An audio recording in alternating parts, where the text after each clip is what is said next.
Tonight we're going to review an ultraviolet hood system. You can see in the ultraviolet hood system they have minimum 2 stages of filters. The first one is a standard bar, followed by a mesh cartridge system.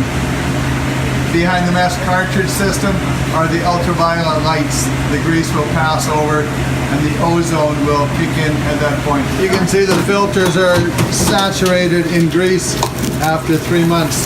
This is an oriental cooking location. Behind those filters you can see the UV light and the fire suppression system.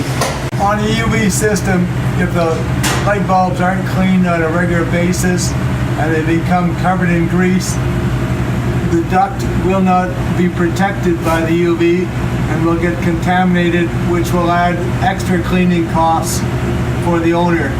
The UV cleaning company will place a sticker near the hood which shows when the bulbs were last cleaned, when service is required on the UV system, and also when the bulbs are due to be cleaned. Cleaning the filter should look like this.